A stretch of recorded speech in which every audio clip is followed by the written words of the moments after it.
श्री सच्चिदानंद भगवान की जय। श्री सद्गुरुदेव महाराज की जय। सत्संग वो गहराई है जहाँ पहुँचने के बाद मनुष्य मनुष्य बन जाता है, आदमी आदमी बन जाता है, इंसान इंसान बन जाता है। वैसे तो देखने में लगते हैं कि आप आदमी हैं, लेकिन आदमी कौन होता है जिसके अंदर आदमीयता आ जाए, अर्थात आप अपने ध्येय और लक्ष्य को समझ जाएं तो आप आदमी हैं। आप किस लिए इस दुनिया में भेजे गए हैं, देव दुर्लभ जिंदगी किस लिए मिली है, जब इस रहस्य को आप धारण कर लेते हैं तब आप मानव बन जाते हैं। और जो गलतियां जन्मों से आपने किया, पता नहीं कितने जन्म बीत गए, इसी विषय प्रपंच में इसी दुनिया को ही आप अपना समझते रहे, दुनिया बनाने वाले मालिक को अपना नहीं समझा, इसलिए बहुत गलतियां हुई। उस गलती को जो सुधार लेता है इस जन्म में, गलती स्वीकार करके और सच्चाई को धारण कर लेता है, उसे इंसान कहते हैं। अगर सत्संग न मिले, संत का संग न मिले, तो ज्ञान कौन बताएगा। आप जो यहाँ बैठे दिखाई पड़ रहे हैं, आप यही है कि कुछ और हैं। आप आज तक क्या समझा? शीशा में तो बहुत देखा हो ये चेहरा, लेकिन ये देखते देखते देखते ये मूर्त एक दिन इतनी बुरी हो जाती है कि फिर देखने का भी मन है। बहुत बुढ़ों को देखिए जो लाठी टेक के चलते हैं, कभी देखे उन्हें शीशा देखते हुए? क्योंकि क्या देखें, देखते रहे पूरे जीवन भर, देखते ही देखते वो रुतबा कहाँ चला गया, वो रौनक कहाँ चली गई, कहाँ चली गई जहाँ से आई थी। लेकिन ये एक सूरत है आपके अंदर, मूरत को तो कितना भी संभालेंगे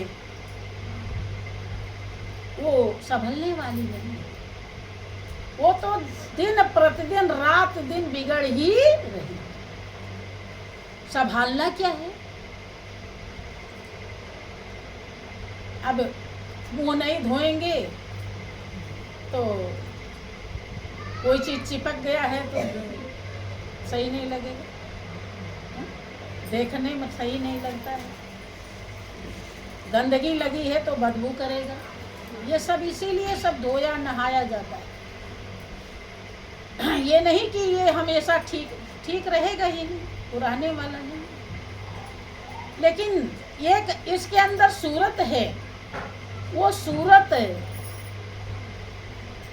कभी भी बिगड़ती नहीं है, वो हमेशा ज्यों की त्यों रहती है। ये मूरत बनाई मालिक ने, किसी इंसान ने बनाया? किसने बनाया? मालिक ने। उस परम शक्ति ने, जिसको जानने के लिए मन नहीं कहता है, पूजा भी करेंगे तो फॉर्मेलिटी में, और किस लिए? कि हमें ये मिल जाए, हमें वो मिल जाए। अब देवी मैया से सब खूब मांग रहे होंगे इस समय। अवध जी कहेंगे मैं तुम्हारी आरती उतारूं। अरे आरती उतारे कौन आसान कर रहे? आरती अगर माँ की उतार रहे हो तो कहने की क्या जरूरत है? वो देख नहीं रही, फिर गा रही कि मैं तुम्हारी आरती उतारूं, और मांगेंगे उससे जा करके। जितना कुछ चढ़ाए बजाएंगे नहीं, उसे कई गुना मांगते हैं। काहे? वास्तविकता का ज्ञान नहीं है। जो सूरत आपके अंदर छुपी हुई है वो अविनाशी है, उसमें कभी परिवर्तन नहीं होता, कभी बदलाव नहीं होता। उसको जान लेना, पहचान लेना ही ज्ञान कहलाता है। क्या कहलाता है? ज्ञान। इसे ही ज्ञान कहते हैं। ये नहीं कि खूब गाना बजाना आपने सीख लिया, ढोलक बजाना सीख लिया, हारमोनियम, सितार, कुछ भी बाजे बजाना सीख लिया तो कलाकार तो आप कहला सकते हैं, लेकिन ज्ञानी जो सूरत आपके रोम रोम में रम रही है, कड़कड़ में समाई है, जर्रे जर्रे में विराजमान है, जिसमें कभी परिवर्तन नहीं होता, कभी बदलाव नहीं होता, जो हमेशा एक रस रहती है, भूत वर्तमान भविष्य तीनों काल, उसको पहचान लेना ही आपके जीवन की कीमत है। अब देखें, जैसे आपकी ये मूर्त एक दिन बिगड़ते बिगड़ते बिगड़ते ऐसी बिगड़ जाएगी कि कहाँ ले जाना पड़ता है? शमशान घाट पे है? ले जाना पड़ता है। और वहाँ पे इस मूर्त को विधिवत जलाया जाता है। जलाने के लिए तमाम जलाने वाला सामान इकट्ठा किया जाता है, किया जाता है ना। ऐसे ही वो जो माँ की मूर्ति बनाई गई है, वो मूर्ति को भी ढकेलने के लिए ले जाएंगे लोग, सैलाने के लिए। कहाँ ले जाते हैं? तालाब में, नदी में है? हाँ, आ गया है टाइम। तो क्या माँ वही है? विचार करो। माँ एक परम शक्ति है। वो तो इसलिए बनाया गया है कि ताकि आप विचार करें कि हमारी माँ जो आदि शक्ति है, जो सृष्टि के पहले भी थी, आज भी है और आगे भी रहेगी, वो हमारी माँ क्या ऐसी जो आदमी ने तस्वीर बना दी है, क्या वही है कि कुछ और है?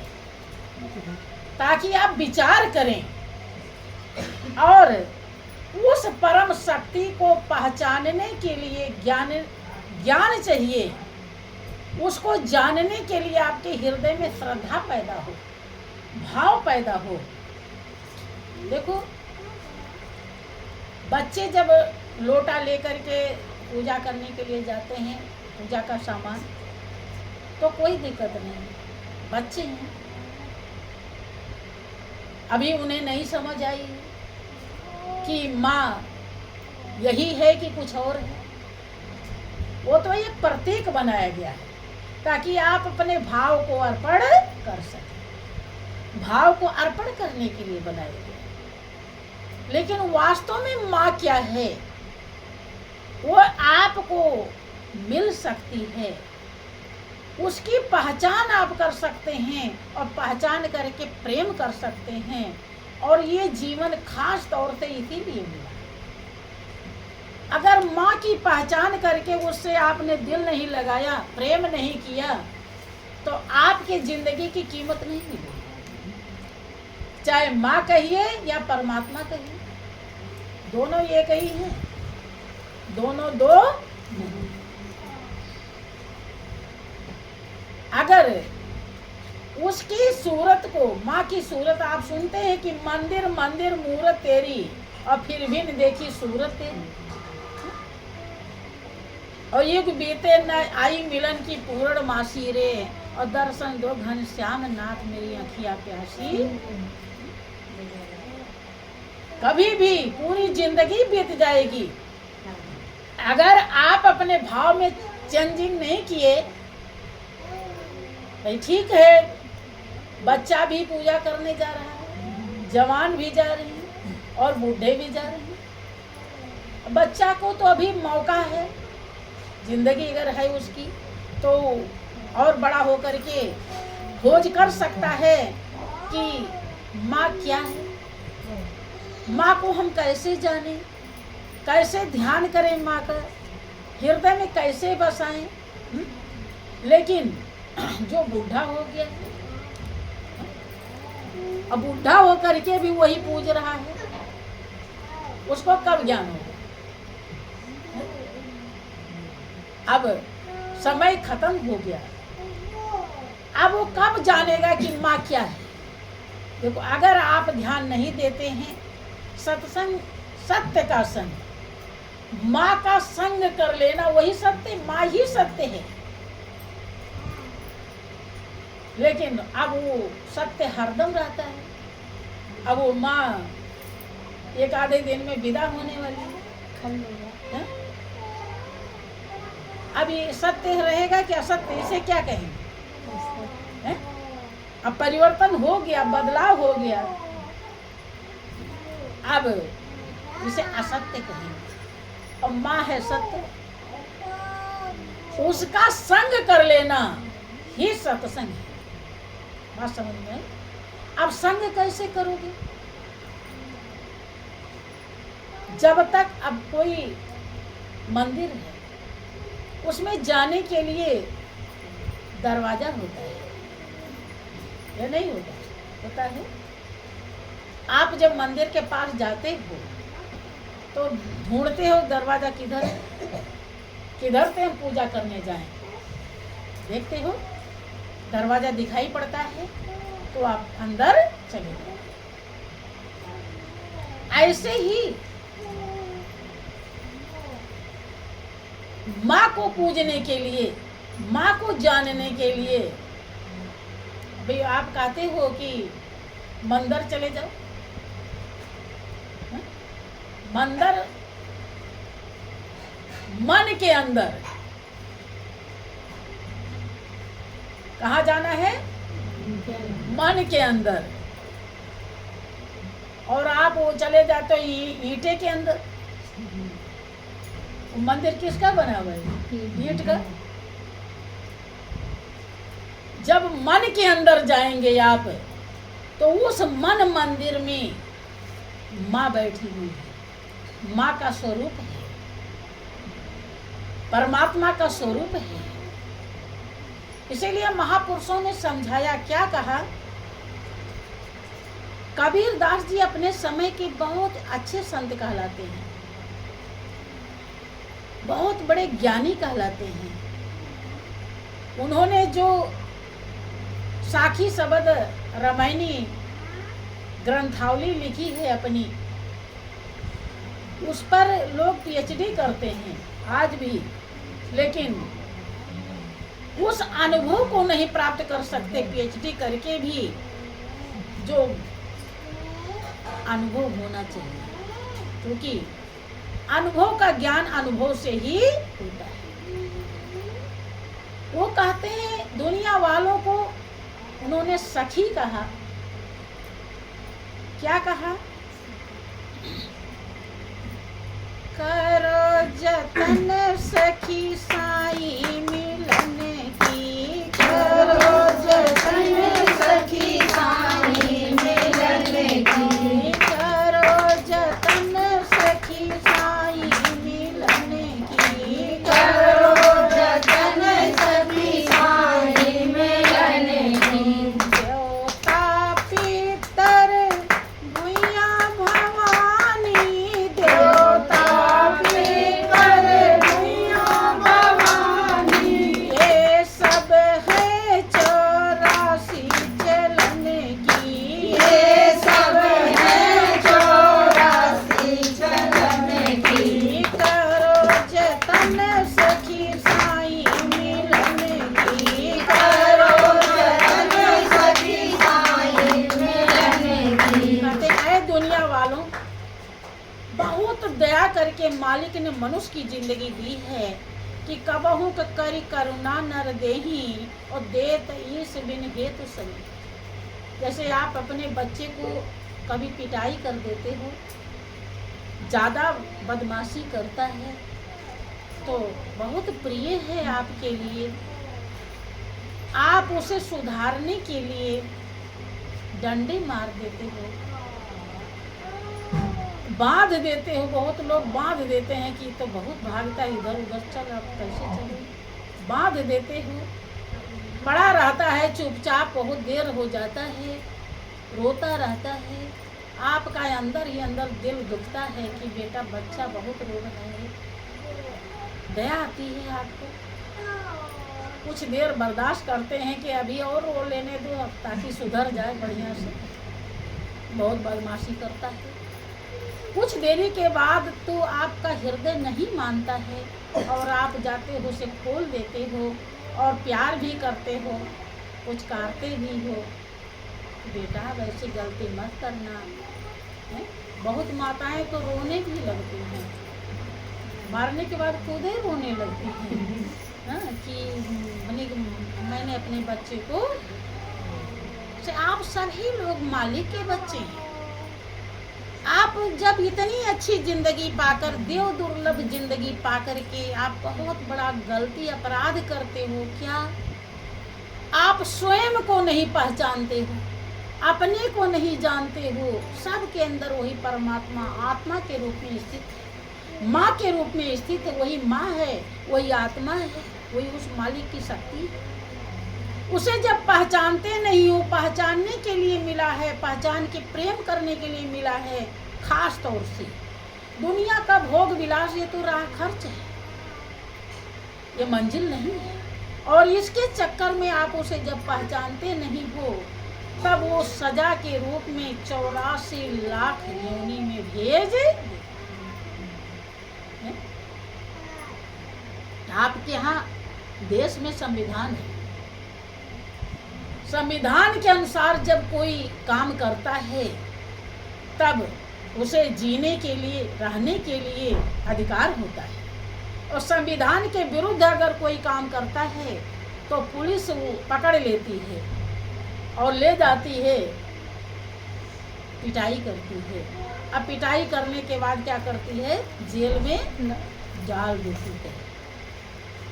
तो यहाँ तो रिश्वत भी चलता है, पैसा दे देंगे तो छूट जाएंगे, या कोई शर्त होगा तो छूट जाएंगे। लेकिन वहाँ रिश्वत नहीं चलता है, वहाँ बेईमानी नहीं चलती। वहाँ का क्या संविधान है? मालिक ने मनुष्य की जिंदगी दे दी और जिस कर्तव्य के लिए दिया है, अगर आपने उसे नहीं किया तो यमराज के दूत आएंगे और अथाह कष्ट दे करके आपके प्राण को निकालेंगे। और निकाल करके कहाँ ले जाएंगे? जैसे पुलिस पिटाई करके घर नहीं भेजती, कहाँ भेजती है? जेल में। जब संविधान के विरुद्ध हम काम करते हैं तो पुलिस मारती भी है, पिटाई भी करती है और कहाँ ले जाती है? जेल में। ऐसे ही हमारा प्राण जब यमराज निकालते हैं तो अथाह दुख देते हैं। किसी ने कहा, क्या कहा? बड़े कठिन हैं यम के फंदे, बड़े कठिन हैं यम के फंदे, दुखी करेंगे तेरे प्राण सतगुरु के बिना, दुखी करेंगे तेरे प्राण सतगुरु के बिना। प्राण को दुखी करेंगे, दुखी करके वो निकालते हैं और फिर कहाँ ले जाते हैं?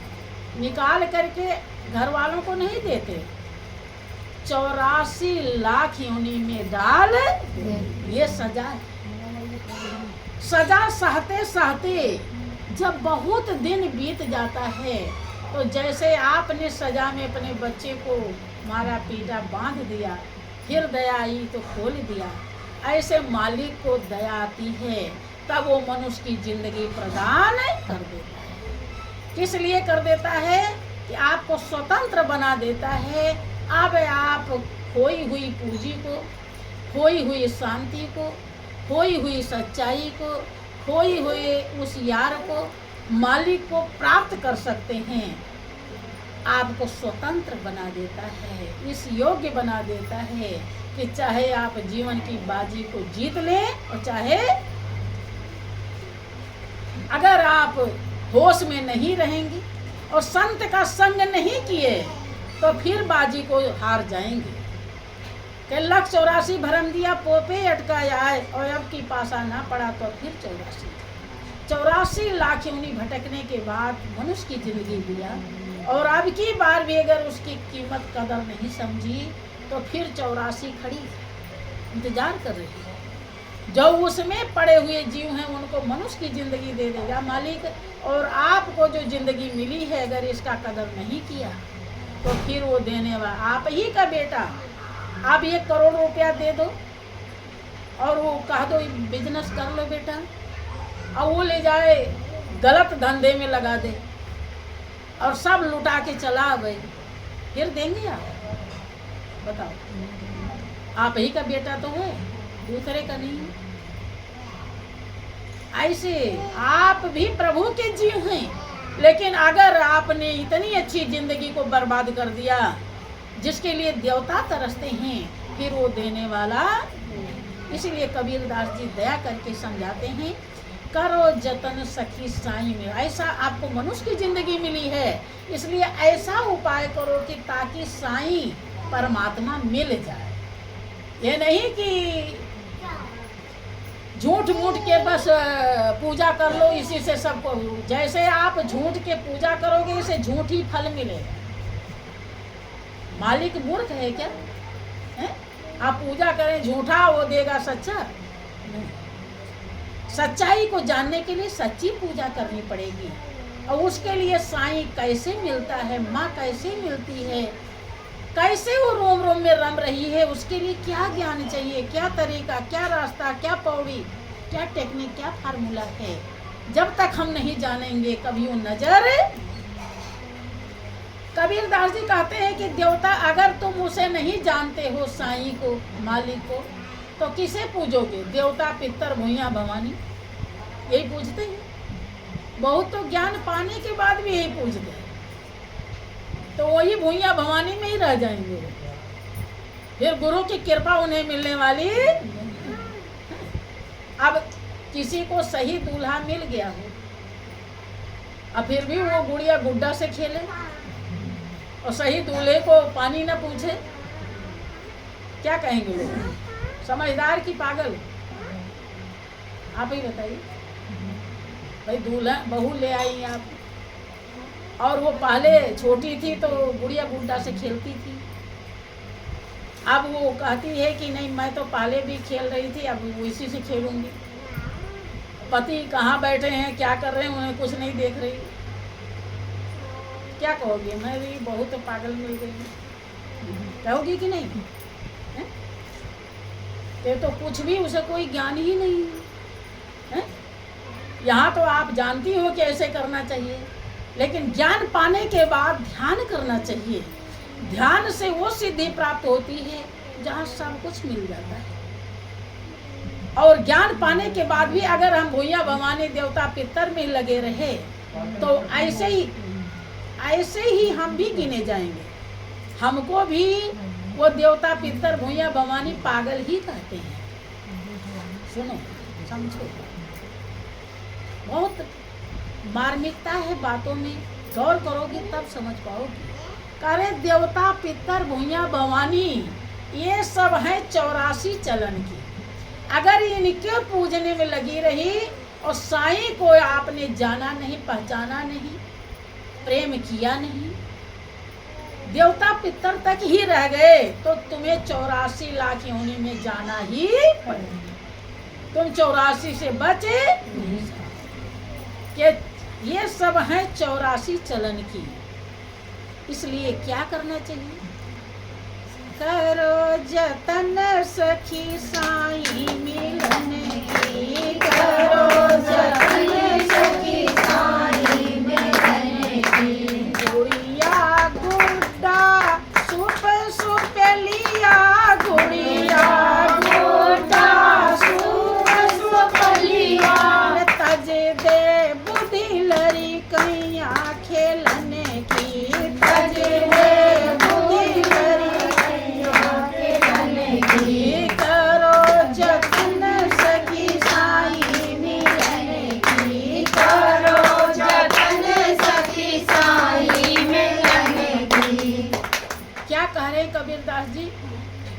कि गुड़िया गुड्डा सूप सुपेलिया।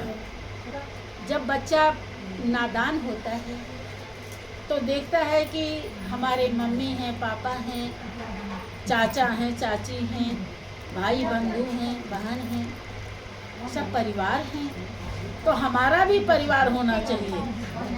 तो वो गुड़िया गुड्डा में परिवार बनाता है, उसी में सब भाई बंधु सब बन जाते हैं, चूल्हा चक्की बन जाती है और सब शुरू हो जाता है। कभी कोई भोजन बन रहा है, कभी कोई भोजन बन रहा है, और बनाने वाले बन रहे हैं। बच्चे बहुत करते हैं, कोई तो घूंघट निकाल के बैठ जाए, कोई कुछ परोस रहा है, खेलते हैं। कि जब तक पूजा पाठ है गुड़ियों जैसा खेल, और जब तक पिया परिचय नहीं तब तक संशय ना मेल। कि जब तक पूजा पाठ, जब तक पूजा पाठ लोग जो बाहर करते हैं, कबीरदास जी कह रहे गुड़ियों गुड्डों का खेल जैसा है। क्योंकि जो गुड़ियों गुड्डों का खेल खेलते हैं उसमें कोई जीव नहीं रहता है। जो गुड़िया बनाते हैं उसमें कोई जीव रहता है? नहीं रहता।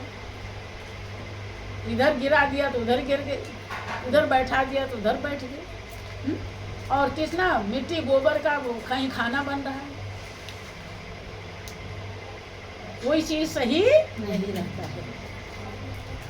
ऐसे जो आपने पूजा किया, व्रत किया, अगर उसमें मालिक का दीदार नहीं हुआ, मालिक का परिचय नहीं हुआ, तो वो पूजा भी झूठी है। तो इसीलिए कह रहे हैं कि जब तक पूजा पाठ है गुड़ियों जैसा खेल, और जब तक पिया परिचय नहीं, मालिक का जब तक परिचय नहीं हुआ, तो ना संशय जाएगा कि मालिक यही फोटो मूर्ति है कि कुछ और है। कभी भरम जाएगा नहीं, और ना मेल, ना मुलाकात होगी, ना दर्शन पाएंगे। तो इसीलिए कह रहे थे कबीरदास जी कि गुड़िया गुड्डा सूप सुपेलिया, तज दे बुद्धि लड़कैया खेलन की। कि ये लड़कपन वाला बुद्धि है, अबोध बुद्धि है, अज्ञानता है, कि इसको त्याग दो। ऐसा उपाय करो कि जिससे साईं, अब विचार कीजिए, महापुरुषों ने कितना कोशिश किया समझाने के लिए, लेकिन आज देखो यहाँ पर सच्चे जगह पे 4 लोग आते हैं, और वहाँ पे देखो झांकी रात रात भर देख रहे हैं।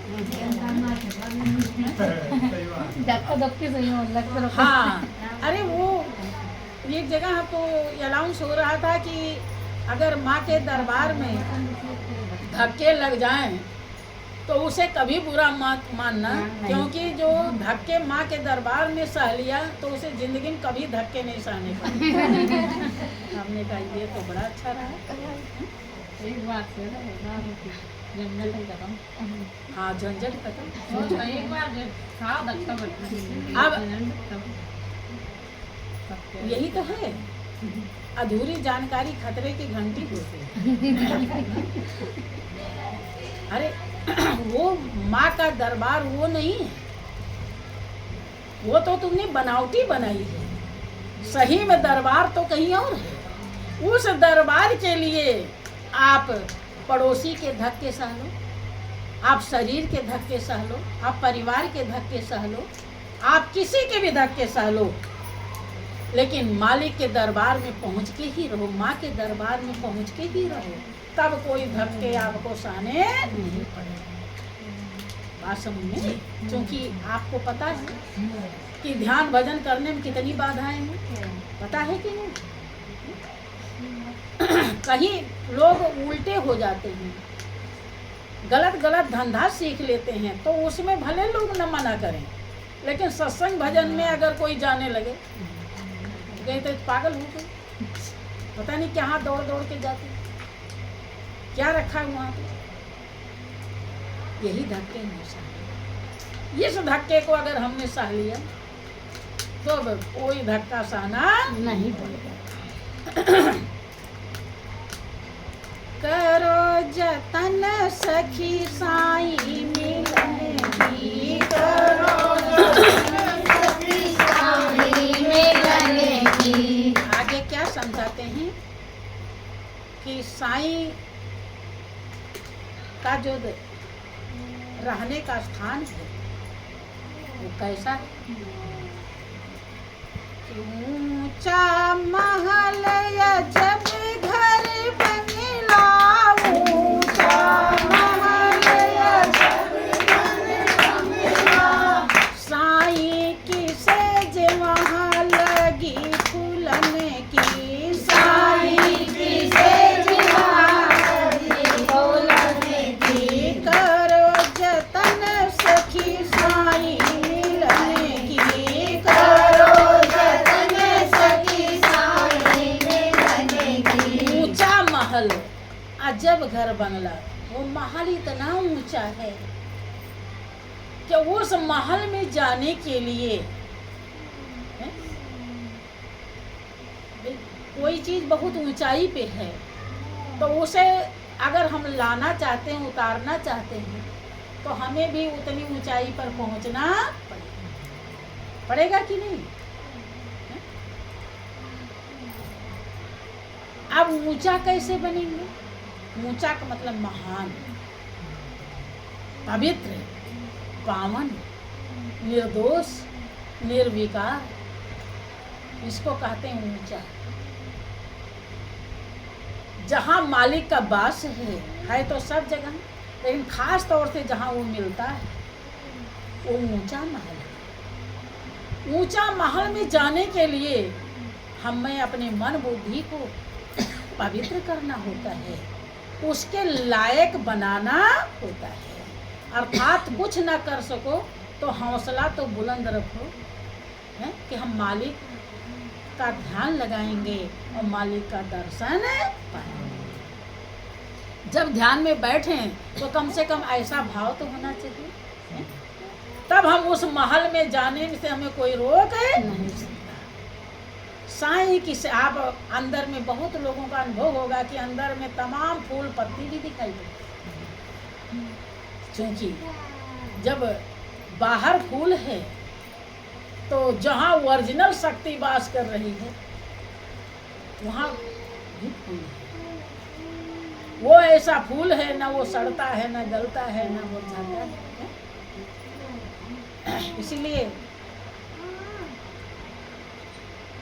ब्रह्मानंद एक संत हुए, उन्होंने अभी अपने अनुभव को कहा है,